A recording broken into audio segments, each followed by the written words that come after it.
అందరికీ నమస్కారం. శ్రీ గురుభ్యో నమః. శ్రీమాత్రే నమః.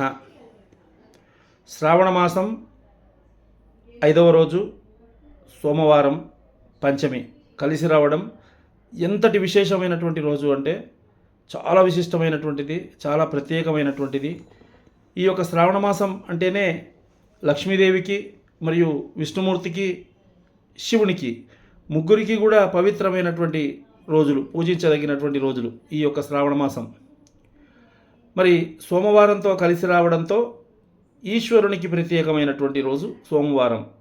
నిన్నటి రోజు మనం చెప్పుకున్నాం, శుక్రవారం లక్ష్మీదేవి, శనివారం నాడు వెంకటేశ్వర స్వామిని పూజించుకున్నాం.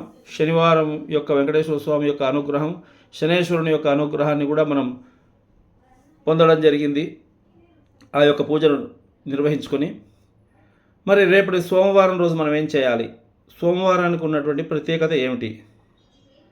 ఈ యొక్క శ్రావణ మాసంలో వచ్చేటటువంటి పవిత్రమైనటువంటి సోమవారం రోజు ఎప్పటిలాగే అంటే నిన్న మొన్న చెప్పుకున్న విధంగానే సూర్యోదయం కంటే ముందే నిద్రలేచి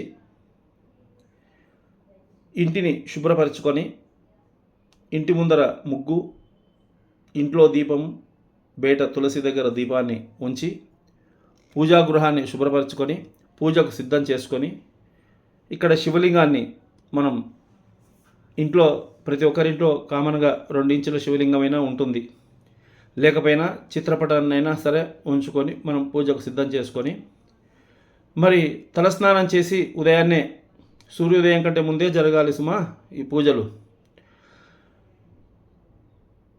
ఉదయం బ్రహ్మీ ముహూర్తం నిన్న చెప్పుకున్నాం. బ్రహ్మీ ముహూర్తం అంటే 3 గంటల నుంచి 5 గంటల వరకు, 5:30 వరకు.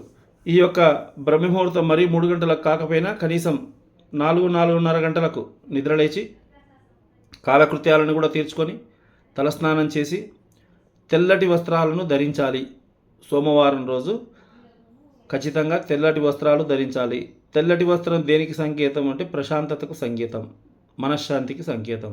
మరి సోమవారం ఎవరిది? సోమవారం చంద్రుడికి సంబంధించినటువంటిది. చంద్రగ్రహ దోషాలున్న, చంద్రగ్రహాలు యొక్క మనకు మహర్దశ నడుస్తున్న, అర్ధాష్టమంలో చంద్రుడు ఉన్న, అష్టమ స్థానంలో చంద్రుడు ఉన్న మనకు మనశ్శాంతిని కరువు చేస్తాడు. కాబట్టి మనశ్శాంతి లేకుండా చేస్తాడు. అలాంటి మనశ్శాంతిని పొందడం కొరకు ఈ పవిత్రమైనటువంటి సోమవారం రోజు మనం గుడికి పోయి శివునికి అభిషేకం చేసేవారు చేసుకోవచ్చు. గుడికి వెళ్ళాలని కంపల్సరీ నిర్ణయం కాదు. మన ఇంట్లో శివలింగం ఉన్నా సరే మనం భక్తితో మనం పూజ చేసుకొని మనం ఆ యొక్క శివునికి అభిషేకం, పాలు, పంచామృతం, పాలు, పెరుగు, తేనె, నెయ్యి, చక్కెర అలాంటి పంచామృతాలను మనం సిద్ధం చేసుకొని ఆ యొక్క శివునికి అభిషేకం చేసుకొని, శివుని యొక్క అష్టోత్తర శతనామాలను కూడా చదువుకొని, శివునికి ముఖ్యమైనటువంటిది బిల్వపత్రాలతో మనం పూజించుకున్నట్టయితే ఆ శివునికి ప్రీతికరమైంది కాబట్టి లక్ష్మీదేవి అనుగ్రహం కూడా కలుగుతుంది. మరి ఈ యొక్క సోమవారం రోజు శివునికి అభిషేకం చేయడం వల్ల శివుడు భోళాశంకరుడు. మనం ఏదైతే కోరుకుంటామో కోరుకున్న అన్నీ కూడా మనకు చేరువ చేస్తాడు, కోరికలు నెరవేరుస్తాడు.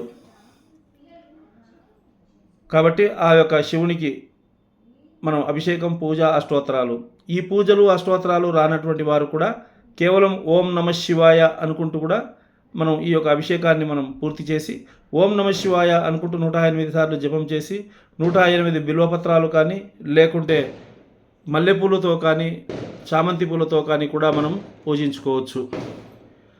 మరి ఈ సోమవారం రోజు చంద్రునికి సంబంధించింది కాబట్టి చంద్రుని యొక్క దోషాలు ఎలా తొలగుతాయి?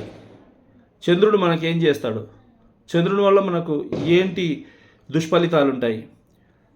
చంద్రుడు చాలా సాఫ్ట్ గ్రహం.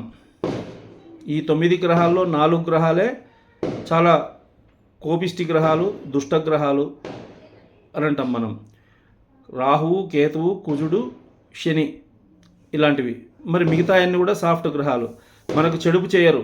కానీ మనకు ఈరోజు మనం ప్రశాంతంగా భోజనం చేస్తున్నామంటే, నవ్వుతూ గడిపామంటే ఆ చంద్రుని యొక్క అనుగ్రహం ఉన్నట్టే లెక్క.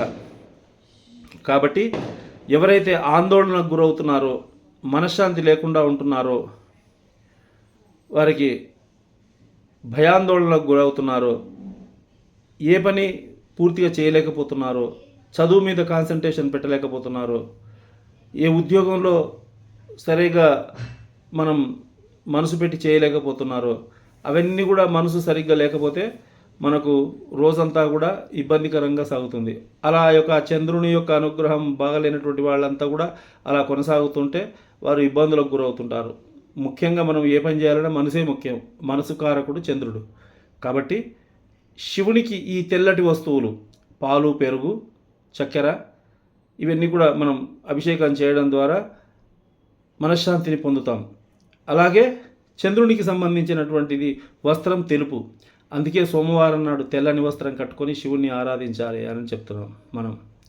అలాగే మీకు ఇంకా దోషాలు తొలగాలంటే ఈ పూజతో పాటు నైవేద్యం శివునికి పాలతో తయారు చేసినటువంటి క్షీరాన్నము లేదా దద్దోజనము, పెరుగుతో చేసినటువంటిది లాంటివి చేసి నైవేద్యం పెట్టి స్వామివారికి దాన్ని మనం దానంగా పంచినట్టయితే ఇంకా మనకు చంద్రుని యొక్క అనుగ్రహం తొలుగుతుంది. ఏమేమి దానం ఇవ్వాలి అంటే తెల్లటి వస్త్రాన్ని, వెండి చంద్రవంకను, పాలు, పెరుగు, చక్కెర, పత్తి, కర్పూరము, బియ్యము ఇలాంటి తెల్లటి వస్తువులన్నీ కూడా మనం బ్రాహ్మణునికి దానంగా ఇచ్చినట్టయితే ఆ యొక్క చంద్రుని యొక్క అనుగ్రహం కలిగి మనకు మనశ్శాంతిని చేకూరుస్తారు. కాబట్టి తారాబలం, చంద్రబలం, దైవబలం, లక్ష్మీపతే తేంగ్రు యుగస్మరామి అని మంత్రంలో చెప్తాం మనం. ఏ పని మొదలు పెట్టాలన్నా నా పేరు మీద తారాబలం ఎలా ఉంది స్వామి అని అంటారు. కాబట్టి ఆ తారాబలం బాగుండాలి అంటే చంద్రుని అనుగ్రహం బాగుండాలి. చంద్రుడు బలంగా ఉన్నప్పుడే మనం అనుకున్న పనులన్నీ కూడా చేయగలుగుతాం. సోమవారం రోజు శివుడికి అభిషేకం చేయడం ద్వారా పంచామృతాలతోటి మనశ్శాంతి సంపూర్ణంగా లభిస్తుంది.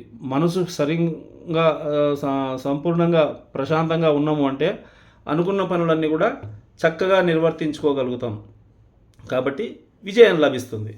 కాబట్టి విద్యార్థులు కానీ, ఉద్యోగులు కానీ, మనశ్శాంతి లేనటువంటి వాళ్ళు కానీ, భార్యాభర్తలు కానీ ఎవరైనా సరే కుటుంబ శ్రేయస్సు కొరకు రేపు వచ్చేటటువంటి శ్రావణ సోమవారం రోజు ఖచ్చితంగా ఈ యొక్క చంద్రుణ్ణి మనం పూజించుకోండి. అలాగే ఈ యొక్క గరుడ పంచమి అంటారు. పంచమిని కూడా మనం పంచమి యొక్క విశిష్టత కూడా ఒక 2 నిమిషాల్లో మనం తెలుసుకుందాం. గరుడ పంచమి అంటే ఈ యొక్క నాగుల చవితి రోజు నిన్న చెప్పుకున్నాం. నాగుల చవితి రోజు పుట్ట దగ్గరికి వెళ్ళి ఎవరైతే పుట్టలో పాలు పోసి సుబ్రహ్మణ్యేశ్వర స్వామిని పూజించుకొని చలిమిడి ముద్దలు, పిండి ముద్దలను నైవేద్యంగా పెట్టి వాటిని మనం ప్రసాదంగా తీసుకొని వచ్చినట్టయితే సంతానం కాని వారికి శీఘ్రంగా సంతానం జరగడం, కాలసర్ప దోషాలు తొలగిపోవటం, కుజదోషాలు తొలగిపోవటం లాంటివి జరుగుతాయి. జరిగి శీఘ్రంగా వివాహం కాని వారికి, సంతానం కాని వారికి చాలా ముఖ్యమైనటువంటిది. కొంతమంది పంచమి రోజు కూడా ఈ యొక్క పాలు పోయవచ్చు. పాలు పోసి పూజ చేసి నిన్న జరిగినట్టే ఇవాళ పంచమి రోజు కూడా అలాగే చేయొచ్చు. అయితే కొందరి ఆచార ప్రకారంగా చవితి రోజు పుట్ట దగ్గర పాలు పోసి